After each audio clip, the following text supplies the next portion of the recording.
podem me interrompendo e perguntando. E... Boa, Ju, já tá gravando, né? Enfim. Tô sim. Beleza.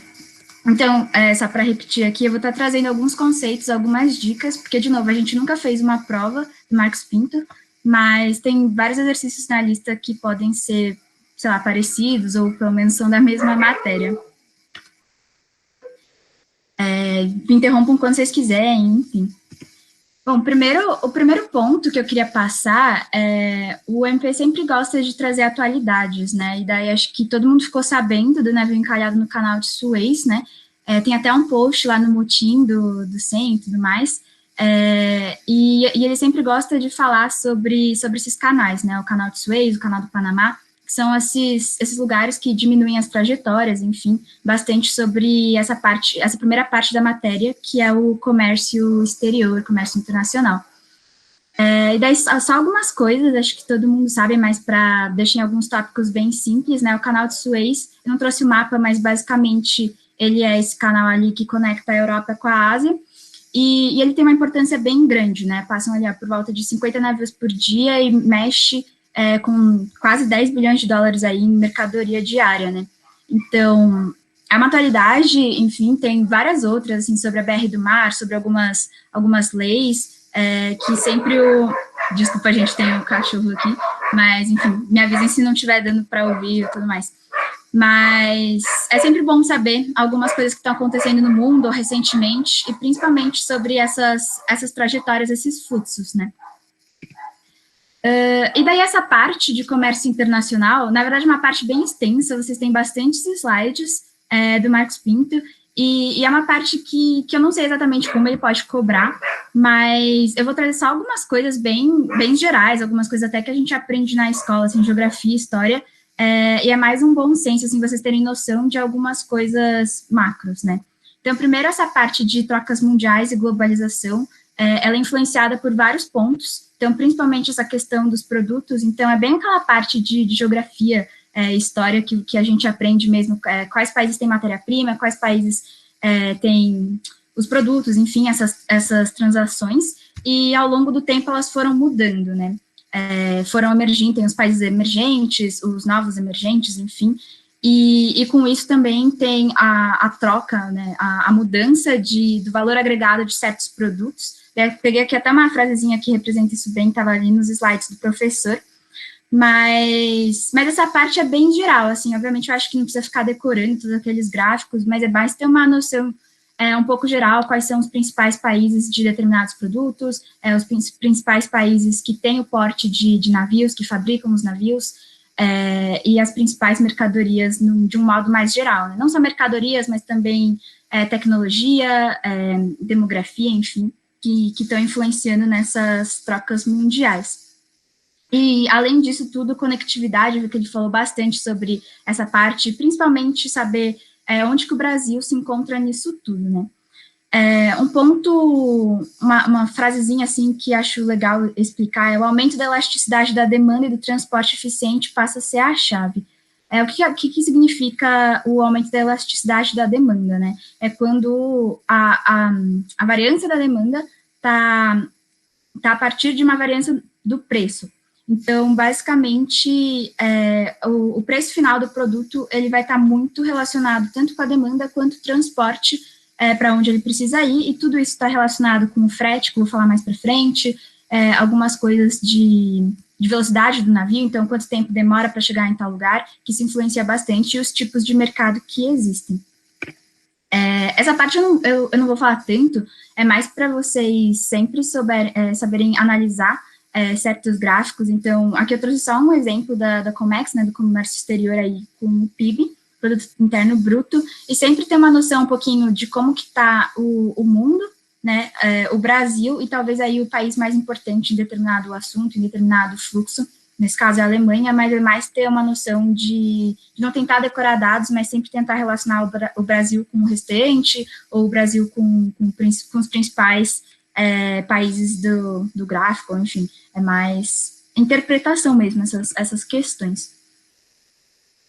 Continuando um pouquinho sobre isso, falando um pouquinho sobre o fluxo marítimo, isso aqui é um mapa mais antigo, né, peguei todos os mapas, são dos slides do professor, e, enfim, é mais para ter uma noção de onde existem os principais fluxos, né? Então, tem bastante aqui na Ásia, tinha que contornar bastante aqui a África, fora, quando não tinha o Canal do Panamá, também contornar a América do Sul, tem bastante aqui no leste dos Estados Unidos, do Canadá e na Europa, enfim, é mais para ter uma noção, não precisa decorar números, eu acho, mas conforme o tempo foi passando, né, como eu fui falando, né, que tem dois comparativos de, sabe, uns 35 anos de diferença, ver como cresceu o fluxo, né, que tem quase 10 vezes, mais que 10 vezes a mais, mas também como foram surgindo novos países, né, foram surgindo aqui os países emergentes da Ásia, principalmente, os fluxos foram mudando bastante, né, não tem só as principais rotas, mas isso não vou entrar em detalhes, porque eu acho que os PowerPoints do professor estão bem completos, então é mais ter uma noção, eu sei que tem muito slide, não precisa ficar decorando, mas é mais ter uma noção do que aconteceu nessas mudanças, quais os países foram emergindo, quais são os principais países de cada produto, de cada fluxo. Eu também já tinha começado a falar dos canais, né, e que eles são essas grandes obras da humanidade mesmo, e que influenciam bastante, né, por exemplo, o do Panamá é um trajeto muito grande aqui que ele corta, né, que os navios não precisam fazer, então isso economia de dinheiro, economia de tempo, e principalmente aumenta o fluxo da Europa com a Ásia por esse outro lado do mundo, né. Então, é sempre importante saber, principalmente desses dois, né, o canal de Suez de Panamá, que são os maiores, são os mais famosos, enfim, às vezes até jogar no Google, ver só um filminho para ver os principais pontos, mas, basicamente, essa parte de otimizar os fluxos, né, marítimos, aproximar países, eles até criam novas rotas, novas integrações que valem muito a pena no comércio como um todo e, consequentemente, no preço dos produtos. E daí, falando nisso, agora eu vou falar um pouquinho sobre a oferta do serviço de transporte marítimo, e são 4 principais coisas que influenciam isso, né? O tipo do navio, que vocês já devem ter, tem vários tipos em relação ao volume, em relação ao peso, os tipos mesmo, as rotas, que eu comecei a falar um pouquinho, o tamanho e a velocidade. Tipos do navio, eu escrevi aqui era até de uma questão da lista, né, de 2020, mas eu vou passar bem por cima, acho que isso também tem bem nos PowerPoints do professor, ter uma noção, porque o tipo do navio, o tamanho dele está muito relacionado com a carga ou com o objetivo dele, né. Então, o primeiro tipo aí são os graneleiros, eles transportam granéis sólidos, que são açúcar, minérios, soja, enfim, essas coisas que são sólidas, são granéis, e eles são bem grandes e eles são bem limitados pelo peso, né. Então, não necessariamente com o volume dessas cargas.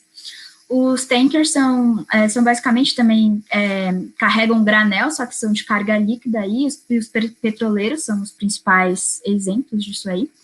Os porta-containers, daí, diferentemente desses dois primeiros, eles são limitados pelo volume, então, tem todos os containers, eles são padronizados, né, eles têm os tamanhos certinhos, e daí é só pensar, container carrega basicamente tudo, né, então, desde produtos maiores, como até, sei lá, capinha de celular, então, não necessariamente o peso é um limitante, e sim o volume que ocupa nisso tudo. Tem os ro-ros também, e especializados tem diversos, né, que transportam alimentos, que transportam coisas químicas, enfim, tem diversos navios especializados e cada um é para uma coisa, acho que isso é mais geral. Tem um exercício lá na lista e que fala um pouquinho sobre isso, depois eu compartilho minha lista com vocês também, acho que ela está bem completinha nessa parte que é mais teórica, não tem muito o que explicar, assim, é real, só ler um pouquinho, se tiver alguma dúvida, procurar no Google, que é bem tranquilo. Sobre a parte de tamanhos dos navios, isso aqui eu até tirei essa parte eu tirei de um slide do professor também. Basicamente, tem os navios, aqui tá em ordem crescente, né, e eles sempre têm o DWT nada mais é do que o peso total ali das coisas do navio, enfim, e as três dimensões principais, né, L é o comprimento, então na longitudinal mesmo, B é a boca, então a largura do navio, né, vindo de frente, e H é o calado, nem sempre tá a letra H, mas normalmente é. O calado, basicamente, é a vertical do navio, né, de onde corta a água, então a linha d'água com o fundo dele. E todos esses adimensionais, eles são bem importantes relacionar entre eles, né, a boca com o comprimento, o calado com a boca, enfim, porque eles têm que, às vezes, estar dentro de certos padrões para estar estável, para estar... Enfim, eu vou falar um pouquinho mais para frente como relacionar essas dimensões, e eles são muito limitantes, né, com várias coisas. Por exemplo, a boca limita bastante em quais canais ele pode passar, em portos que ele pode portar, enfim, e isso influencia bastante. Eu não vou falar aqui cada um, porque é bem autoexplicativo mesmo, né, tem o nome do tipo de navio, né, em relação ao tamanho, e mais ou menos as dimensões deles, e, enfim, é mais uma parte que também bem teórica mesmo. Sobre a velocidade do navio, eu não sei exatamente, assim, o que eu posso falar muito, mas está muito relacionado com o frete, né? Apesar que, hoje em dia, o custo principal mesmo do aluguel do navio, dos fretes, enfim, são os combustíveis, né? Então, essa parte é bem mais cara, mas quando a gente está falando de mercado, a gente está falando de mercadoria, que pode demorar muito ou pode chegar mais rápido, né? Isso está muito relacionado diretamente com o tempo que o navio vai levar, isso impactando o frete, nos custos de estoques, enfim. Só alguma coisa, só um adendo aqui, um asterisco, muitas questões estão em nós, daí só para vocês terem uma noção, 13 nós dá mais ou menos aí 24 km por hora, para fazer algumas regras de 3, para eventualmente fazer alguma, sei lá, algum trajeto, alguma trajetória, quanto tempo demora, quantos navios passam por dia. A primeira questão da lista era muito isso, né? A primeira questão era bem aberta, depois eu vou passar com vocês, mas era para a gente estipular quanto que tem de mercadoria rodando no mundo, né? No comércio internacional. Então, eu fiz uma parte de pegar as principais trajetórias aí no mundo, obviamente, trajetórias marítimas, né? E quanto tempo demorava, quais eram os principais tipos de navio, quanto que eles estavam carregando de carga, enfim. E é mais para ter uma noção geral também. Até que vocês têm alguma dúvida? Não sei. Tá dando para... Tá tudo certo, tá bom sim. Show, beleza. Obrigada. Daí, falando um pouquinho da geometria do navio, isso é uma parte que tem exercícios, então dá para explicar um pouco melhor, não é só teórica. Aqui tem um casco, certo? Então, só para retomar as principais medidas. O L é o comprimento, né? Então, aqui na longitudinal, a boca é aqui a largura, na largura mesmo. O calado, né? Aqui está representado como H, então essa altura de onde corta a linha d'água com o fundo do navio. Esse azul aqui, maior, é a área da seção da linha d'água, então WL é de waterline, então é onde, enfim, basicamente você está cortando ali o navio, né, vai ser usado para alguns cálculos, talvez. Esse azul retinho aqui, né, listrado, é a área da seção mestra, tá, aqui tem, não sei, um símbolozinho, mas a seção mestra, normalmente, no navio, é a meia nau, então se você pegar o barco, o casco, deixar ele na horizontal, né, cortar ali no meio, a seção que está fatiando ali é a seção mestra, e ela é usada para alguns adimensionais também, que a gente vai calcular mais para frente. Olhando o barco aqui, o casco, de frente mesmo, dá para ver aqui, então, aqui está o calado, representado por T, né, onde corta a linha d'água com o fundo. D é o pontal é basicamente toda essa frente, contando a parte molhada e a parte não molhada, vamos dizer assim, e aqui está a boca. Enfim, aqui é só na longitudinal também para ver os outros adimensionais. Um outro ponto, esse triangulinho aqui de ponta cabeça é o volume submerso deslocado, ele é calculado também, ele é usado para calcular o GM, a gente vai estar falando de estabilidade do navio um pouquinho mais para frente. Acho que é bem simples essa parte, mas é bem importante saber, assim, onde está cada medida para não se confundir, principalmente para calcular o BM, né, que é o momento de inércia sobre o volume submerso, e ele que vai determinar a estabilidade do navio, né.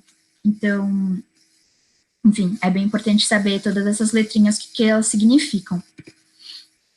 Daí falando só um pouquinho sobre a boca e o comprimento, né? Então, a boca, que é essa largura mesmo, ela pode ser relacionada junto com o calado, né? Então, boca sobre calado normalmente tem que ser maior que 2,5. E, enfim, é só fazer uma divisão mesmo. E o Marcos Pinto sempre pede para comparar alguns adimensionais. A segunda comparação é fazer o comprimento sobre a boca e ver se esse valor está aí entre 6 e 10, normalmente. E só falando alguns pontos a mais, né? Então, a boca, ela limita o tráfego de canais, como eu disse, né? Tem alguns canais que... Porque é só pensar, né? O canal é uma obra que você tem que cavar, você tem que fazer várias coisas, e quanto mais fundo tiver que fazer, mais caro, enfim. E isso restringe alguns navios de entrarem, porque eles não conseguem passar necessariamente por aí, né? Restringe a carga também de certos navios, que às vezes compensa mais eles terem... eles poderem participar de sei lá, de parar nos portos, de passar por canais, enfim, do que ser 5 centímetros mais fundo. Alguns outros pontos sobre a boca, né? A pior dimensão em relação ao desempenho na água para resistência ao avanço, vou estar explicando um pouquinho mais para frente sobre resistência. Essa questão de baixa manobrabilidade, desculpa aí, mas, enfim, dá fazer as curvas principais e limita um pouquinho o tamanho da hélice que tá no final, né, enfim, dependendo aí da geometria do navio. Enfim, o comprimento, de novo, é a dimensão mais cara do navio, né, sempre quer maximizar isso aí, mas é importante saber principalmente essas divisões aqui, né, a boca pelo calado e o comprimento pela boca, e tá mais ou menos dentro desses parâmetros.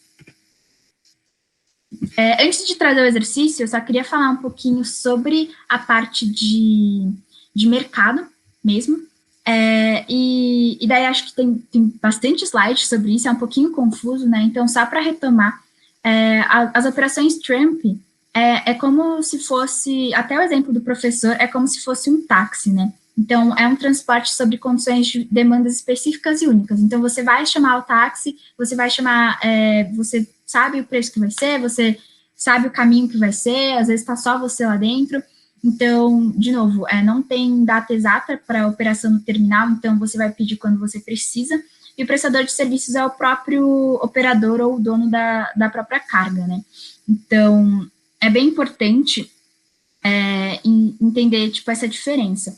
Porque diferente do Tramp e o Liner, é como se fosse o ônibus, então é uma coisa que tá sempre ali, né? Tipo, ele sempre vai sair, o navio nunca vai ficar parado, ele normalmente sempre vai sair nos fluxos aí, nos transportes, e então tem essa prestação de serviços regulares, né, tem frequência de atendimento, tempos de trânsitos pré-determinados, o prestador de serviços é o operador. Então, eu vou falar um pouquinho sobre quanto vale a pena sair no Tramp ou no Liner, mas é como se fosse o ônibus, então sempre tem ali os horários, sempre vai sair, você não vai estar sempre junto, pode estar mais de uma pessoa, mais de um produto, e normalmente aí, são navios de pequenos lotes fracionados e containers, justamente por isso, né, então não precisa ser a mesma pessoa contratando essa operação, pode ser várias pessoas, e às vezes pode demorar mais, dependendo do trajeto, às vezes não vai diretamente para o lugar de destino que você quer, vai passar por outros a mais, mas tem suas vantagens também. Outra coisa que está citando aqui também, a parte da operação Tramp normalmente são de navios maiores, navios de granéis, enfim, e lotes grandes, né, que você ocupa todo o navio e você quer ir diretamente para o destino que você então você contrata aquele navio para fazer essa operação para você. Eu desenhei um gráfico aqui, acho que está dando para ler bem, né, mas é para vocês entenderem mais ou menos quais são os custos e a variação deles em cada mercado e quando que vale a pena sair em cada um deles. Só para vocês entenderem, então, basicamente, o verdinho aqui são os custos variáveis, tá? O roxinho são os custos fixos, e normalmente, né, você sempre tem que pensar, dá menos prejuízo o navio sair, então, de fato, ele ir fazer a trajetória ou ficar parado no porto. Normalmente, no liner, sempre, ou praticamente sempre, né, não vamos falar sempre, mas praticamente sempre, é mais vantajoso ele sair, porque os custos variáveis, eles são muito poucos, então, é muito baixo. Então, faz mais sentido ele estar navegando do que parado, o que já não acontece no Trump, já que os custos variáveis, eles são muito grandes, e que se a operação não cobrir esses custos variáveis, vale mais a pena ele ficar parado. Então, não fecha o negócio e o navio não sai do porto, tá? Então, acho que deu para entender mais ou menos essa parte, né? Então, se não cobrir, o que é importante pegar disso tudo, né? Se não cobrir os custos variáveis, vale mais a pena o navio ficar no porto do que sair para os fluxos, e essas variâncias dos custos aí do Trump e do Liner. Tá? Deixa eu só ver se falta alguma coisa falar disso aí.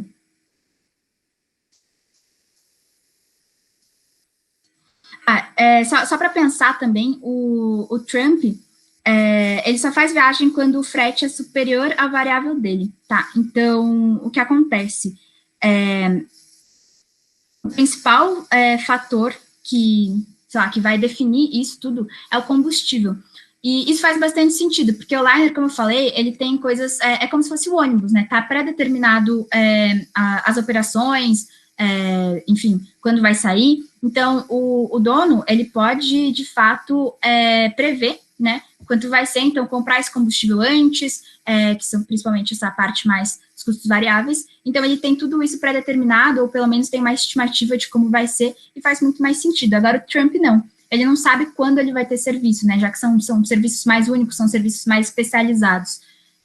Obviamente, dá para ter uma estimativa, mas pode depender do mercado, pode depender da operação, de todo o contexto que ele está. Então, de fato, aqui tem que pensar que só vai sair do porto quando os fretes, de fato, passarem, né, essa parte dos custos variáveis, que é principalmente do combustível e algumas outras nesse sentido. Deu para entender essa parte? Eu sei que ficou um pouquinho confuso, mas tá check essa parte de variação dos custos? Eu só fiquei meio confuso no que é a linha vermelha, desculpa, eu fiquei meio perdido. Justo. Não expliquei também. Mas a linha vermelha, basicamente, quanto vai ter lucro, né, a partir de quando cobrir todos os custos, mas, assim, a partir do momento que o navio sai do porto, então, de fato, ele está fazendo o fluxo, está fazendo o transporte, acima dessa linha pontilhada aqui, né, no Trump, e acima dessa aqui no Liner. Então, de fato, ele cobriu os custos variáveis. Depois, toda a operação, ela pode variar. Então, eu só fiz uma minhoquinha mesmo, porque ela pode variar e, de fato, o dono ele pode ter prejuízo se não cobrir os custos fixos anteriores. Então, isso depende muito do mercado, de algumas coisas, eu vou comentar um pouquinho mais para frente, mas de fato o preço, tá? O preço da operação em si. E ela normalmente o preço é a partir de quando cobre os custos variáveis, mas não necessariamente cobre tudo. Então, a partir do momento que cobre tudo, vai ter lucro, mas nem sempre vai ter lucro. Tá? Entendi, obrigado. Show. Daí, continuando essa parte, que influencia também os fretes, enfim.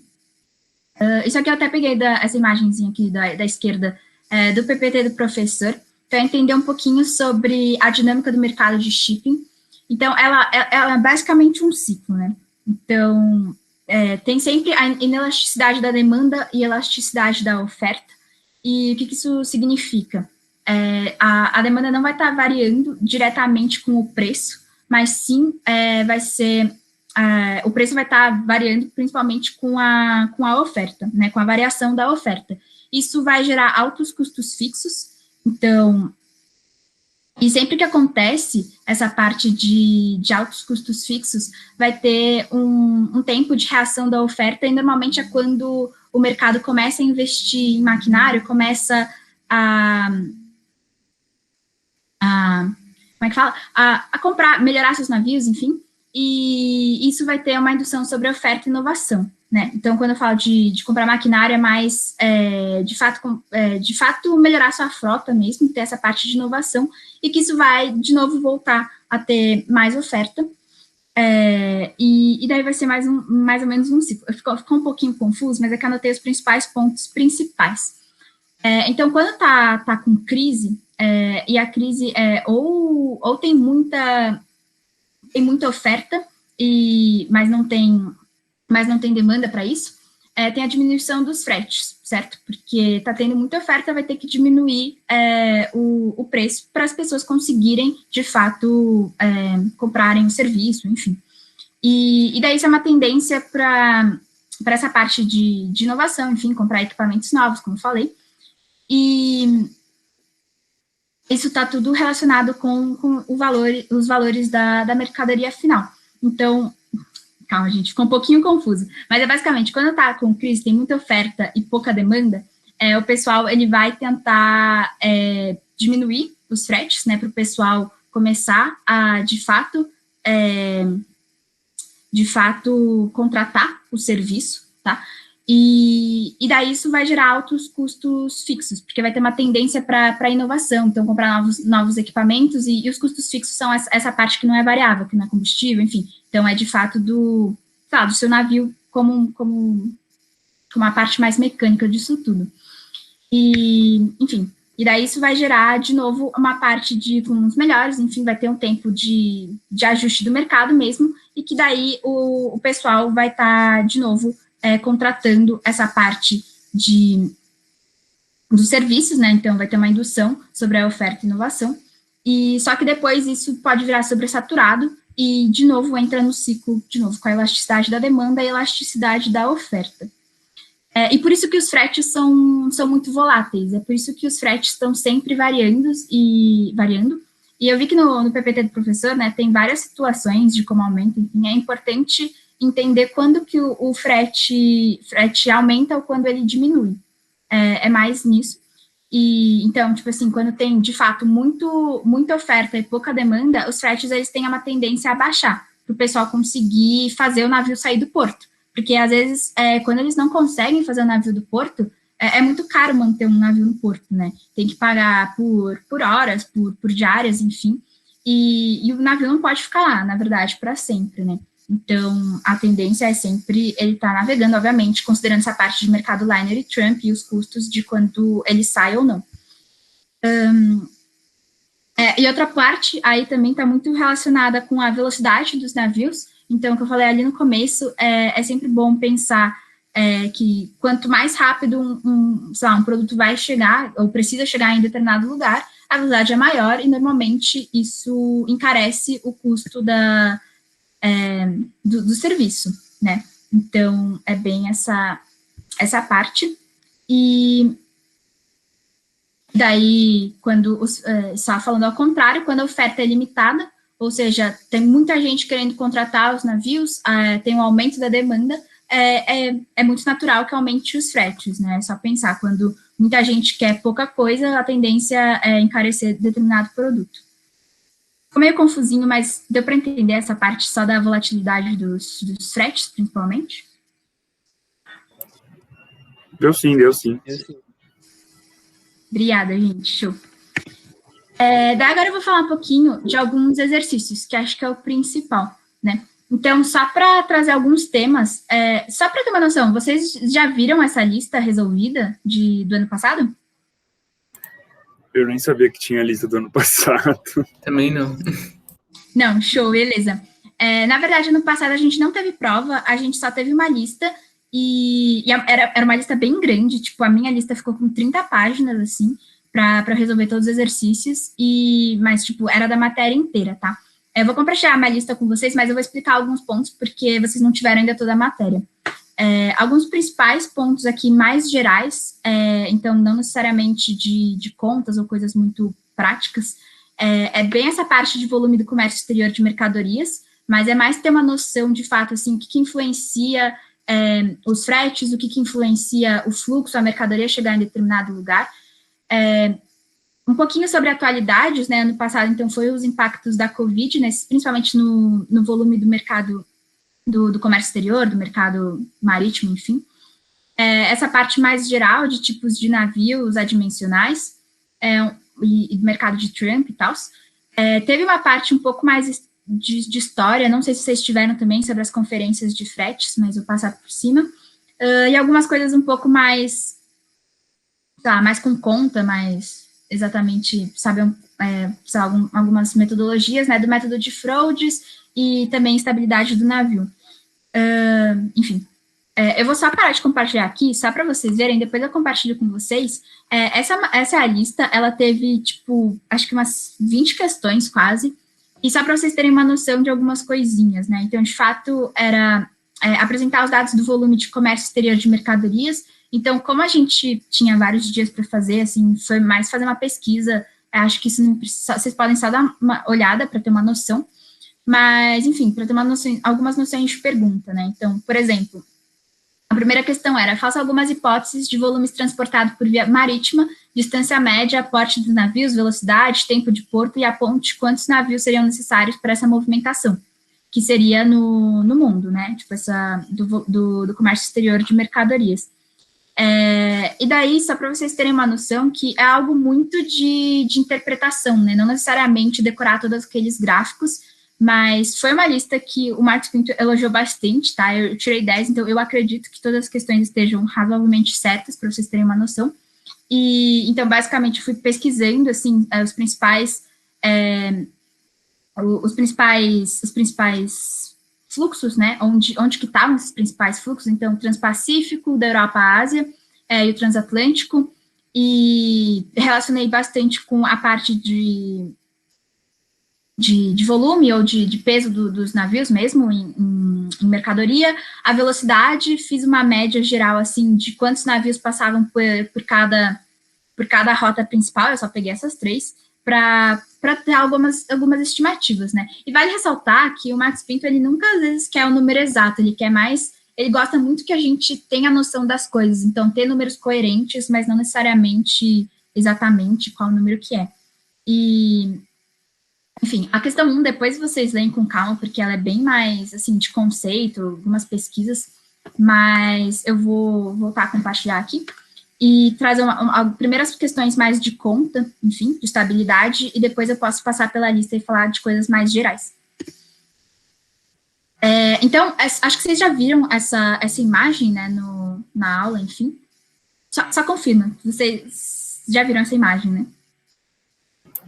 É que ele meio que não deu essa aula, né? Ele jogou, a gente falou pra gente ver um vídeo e falou, se vira aí. Mas a gente viu isso no vídeo, pelo menos. A internet dele ficou ruim.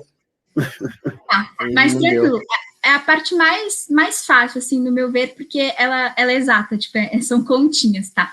Então, basicamente, o que acontece? Esse é o navio visto de frente, tá? Aqui é a boca, então, é a largura do navio.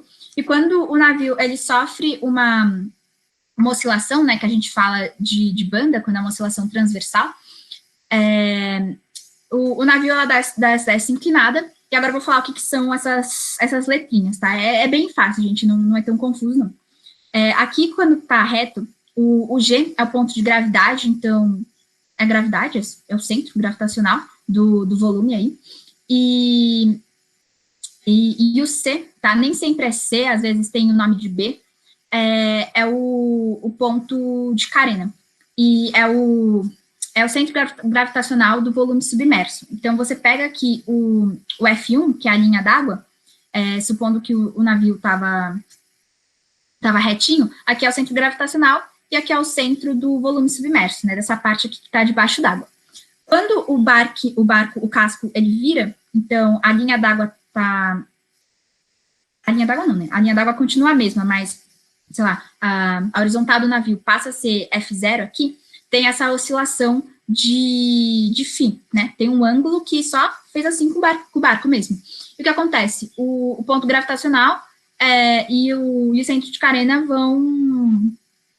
o centro de carena vai mudar, né? O C0, ele passa aqui até a ser o C1, porque o volume submerso, ele deu uma mudada, né? Porque o barco entortou.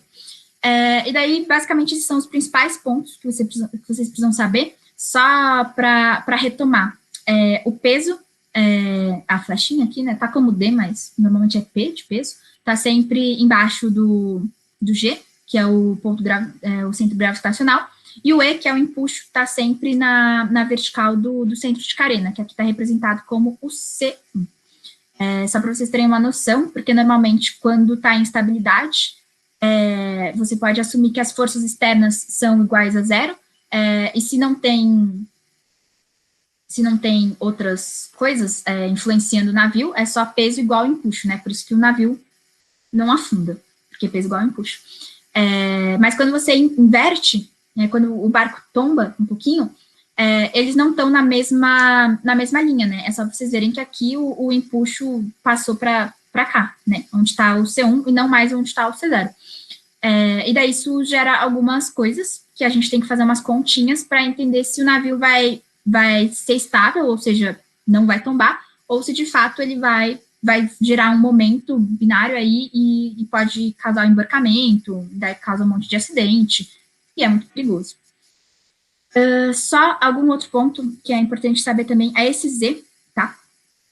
E essa, na verdade, é principalmente essa barrinha aqui, que é o GZ. Eu tenho mais para frente escrito, depois eu vou passar os slides para vocês também. Mas, basicamente, essa distância aqui, do GZ, ela é perpendicular a essa reta aqui, chama de braço de endireitamento. E ela é importante também para algumas contas que a gente tem que fazer. A mesma coisa, eu sei que a imagem está meio ruim, mas são as mesmas contas, pode acontecer na longitudinal. Então, em vez do barco estar de frente, assim, ele vira, assim, embarca não, né, só vira um pouquinho, a gente tem que fazer a mesma análise na longitudinal, porque ele pode variar para cá ou para cá, normalmente é por conta de cargas que se coloca no navio, vocês vão aprender mais para frente, hidrostática, mas daí a gente chama de trim, né, se acontece isso, e é relacionado ao longitudinal, mas enfim. E daí, isso foi uma questão da lista do ano passado, tá, que era uma plataforma submersível, então essa plataforma aqui, que ela é submersível, né, então ela tem metade debaixo d'água, e tinha que verificar a estabilidade dela. Na disciplina de introdução à engenharia naval, basicamente a gente só precisa saber essa equação aqui, que é o GM igual a KB mais BM menos KG, e só para retomar quais são esses pontos, tá? Essa imagem tá meio ruim porque o C, na verdade, é o B, tá? Mas vamos só pensar aqui na equação. Então, para vocês calcularem o GM, que basicamente, para ver a estabilidade do navio, o GM tem que ser maior do que zero. É basicamente isso que tem que ver. Só que o GM, ele precisa desses três valores, né? Que é o KB mais o BM menos o KG. E se vocês verem, não é nada mais do que geometria, tá? O K é aqui o fundo do navio, então é onde, enfim, é o fundo do navio, basicamente. O M tá aqui em cima e o KM é a altura metacêntrica, e o G é o ponto de gravidade, e o B, que na verdade está representado por C, é o ponto de carena, tá? Então, de novo, o BM, que é tipo do B até o M, é igual o KM, tudo isso, menos perdão, falei errado. O GM, que é o que a gente quer saber, é o KM, tudo isso, menos o BM, mais o BM, menos o KG. E, gente, ficou meio confuso, mas é essa equação aqui, tá? E vocês verem, é só na reta, tá um em cima do outro, a gente tem que calcular essas três coisas desse lado direito aqui, normalmente, tá? Para ver se o GM é maior do que zero, que significa que aquilo vai ser estável, então pode dar umas viradinhas, mas não de fato vai tombar ou causar algum momento, tudo mais. E, normalmente, o KB é muito fácil de achar, e o KG também, porque o KG é o centro de gravidade, então, centro de gravidade, normalmente, sei lá, se é um quadrado é no meio, se é um círculo é no meio, e normalmente o Marcos Pinto não cria muitas figuras, é centro de gravidade, a gente aprende no colegial. O KB é o centro de carena, então é o centro ali do volume submerso, então normalmente, sei lá, nossa, me deu branco, mas se a parte submersa aqui mede, sei lá, 2 metros, o B vai estar no 1 metro, que é exatamente na metade, tá? Então é só pensar que é o centro do volume submerso. Agora, o BM, ele é um pouquinho mais confuso, tá? Que esse segundo termo aqui da direita, ele é um pouquinho mais difícil de calcular, porque basicamente ele é a inércia sobre o volume submerso deslocado.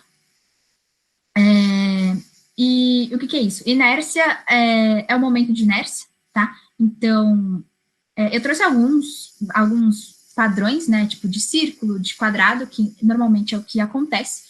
E volume submerso é o volume que está debaixo d'água. Então, tudo que está debaixo da linha d'água, vocês calculam o volume disso tudo e dividem um sobre o outro.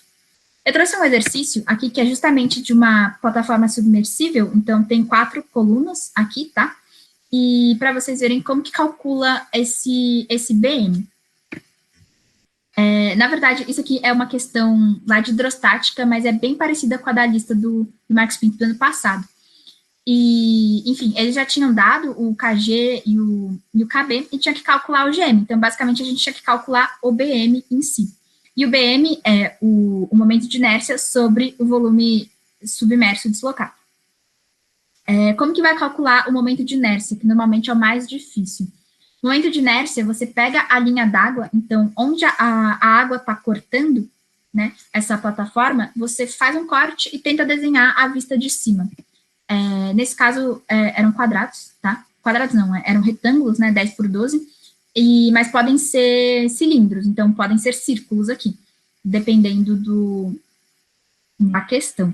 Mas enfim, e o momento de inércia nada mais é do que você saber, eu trouxe até algumas aqui, né, que tem prontas, tipo, do círculo, normalmente é π da quarta sobre 64, e de retângulos ou quadrados, né, depende se você está na horizontal ou na vertical, base vezes altura ao cubo sobre 12.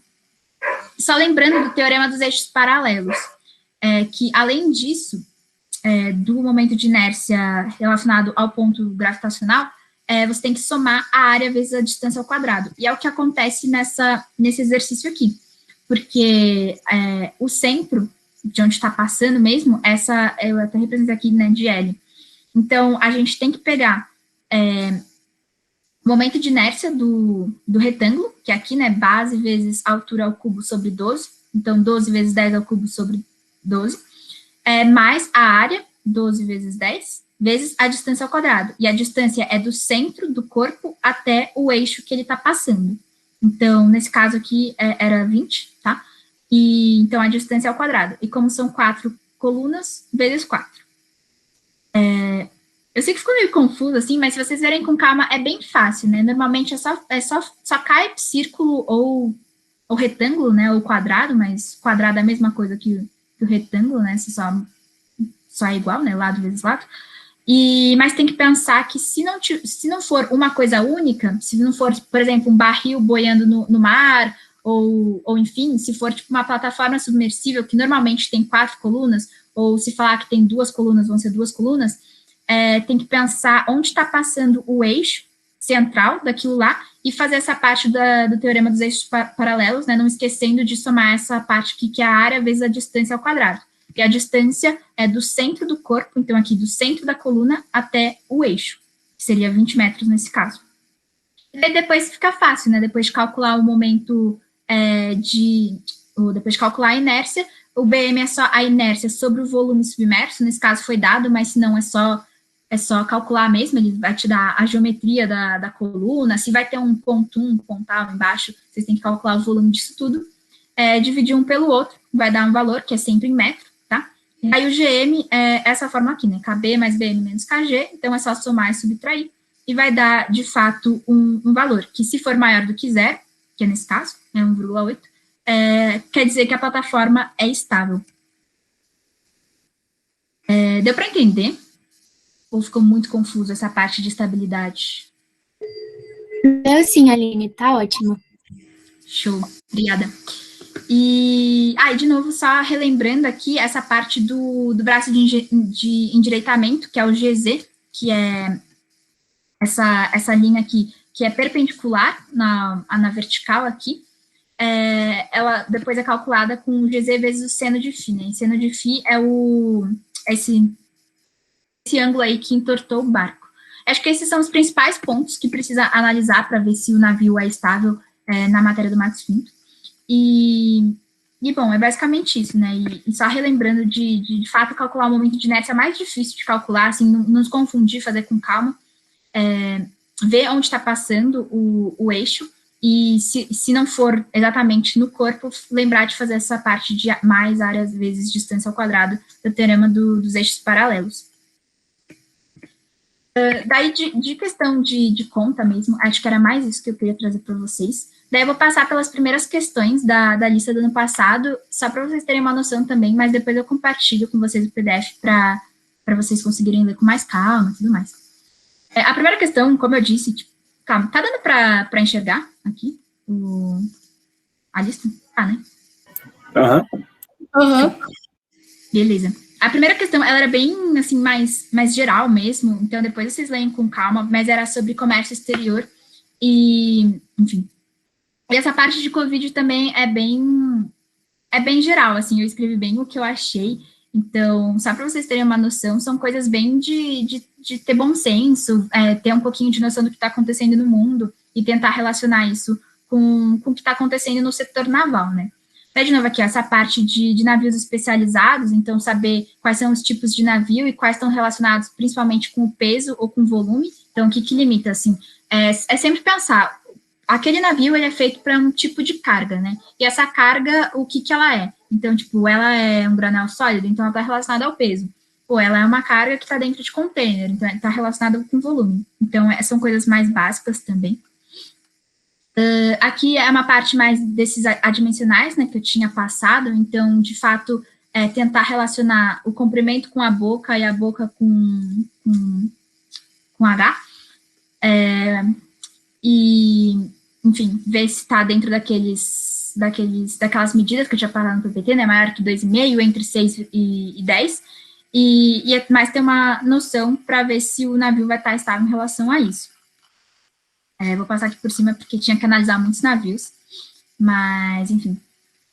Daí, conferência de fretes também é uma coisa bem de história, assim, você vê um vídeo no Google, você entende como acontece, está bem explicadinho aqui essa parte, então, depois vocês podem ler também. Aqui eu expliquei de novo sobre essa parte do mercado Trump e Liner, e como eles estão relacionados com os fretes, e por que os fretes são tão voláteis, né, é bem importante entender isso, entender quando cada um a parte de Trump Liner é entender assim, vale mais a pena eu comprar um serviço Liner ou Trump, depende da sua carga, tipo, depende de qual é o seu objetivo, isso está relacionado com o tempo que o navio vai levar, está relacionado com o tipo de operação que está relacionado com quem é o dono da carga, quem é o dono, quem está prestando o serviço, então vale a pena dar uma lida de novo sobre essa parte.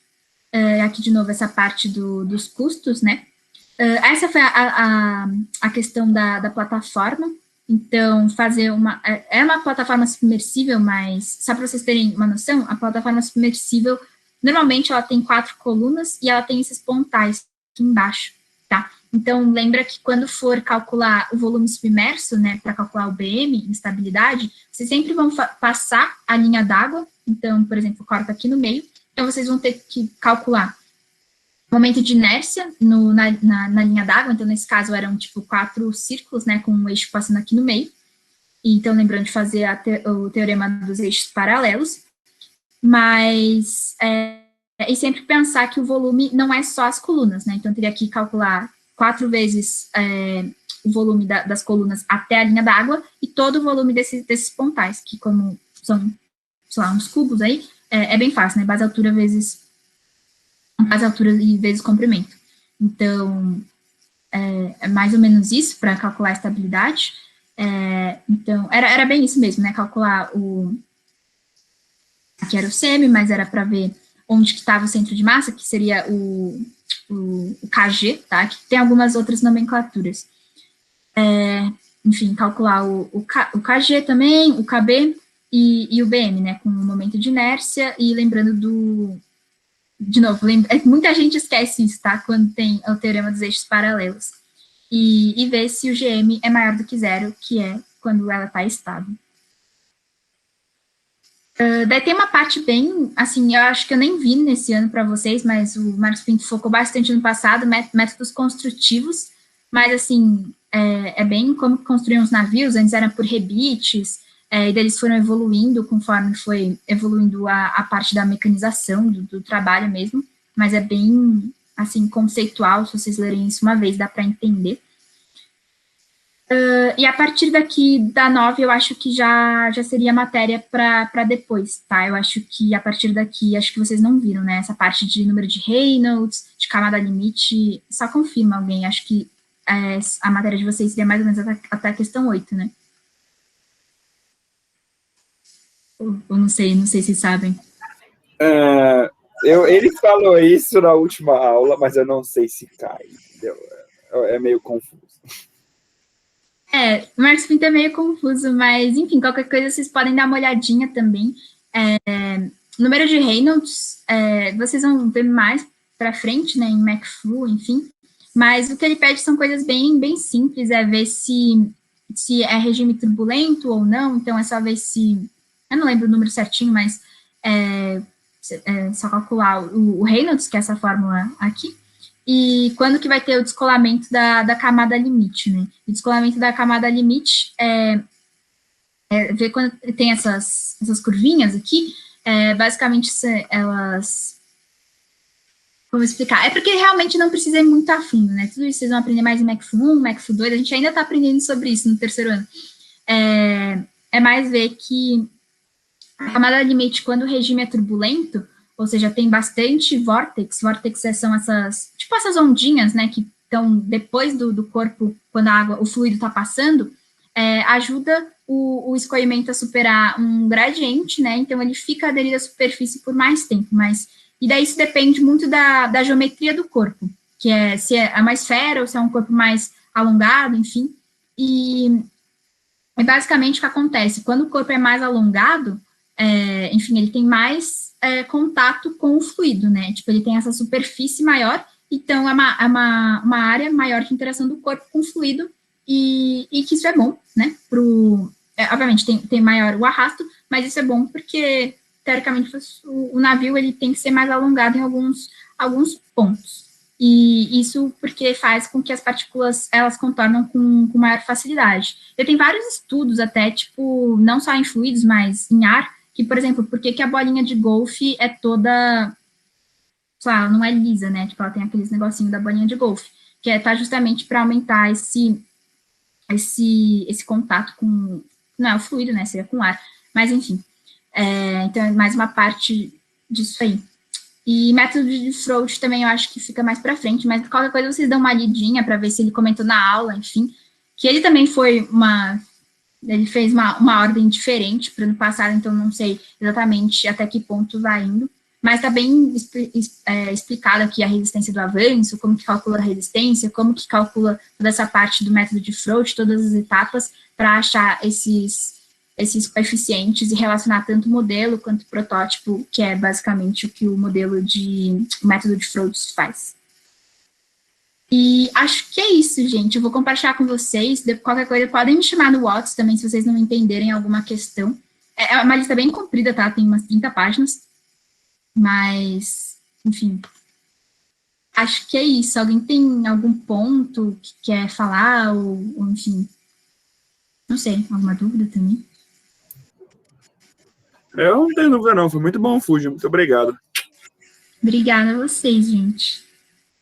Espero que vocês vão bem. Nunca fiz uma prova do Marcos Pinto, né? Então, não sei exatamente como mas tem bastante questões da lista que eram bem lúdicas, assim, dá para entender bastante a matéria. Foi ótimo, Aline. Muito obrigada. Imagina. Obrigado. Show. Daí, a Ju vai mandar no grupo para vocês, tá? Tanto o PPT quanto a lista. Daí podem me chamar no WhatsApp também, depois a Ju compartilha, acho que o meu contato, se vocês quiserem tirar dúvidas até a prova, fiquem à vontade também, beleza? Eu mando sim lá. E eu vou postar o Fuja no canal do YouTube, gente. Para quem quiser rever alguma coisa, vai estar lá no grupo também.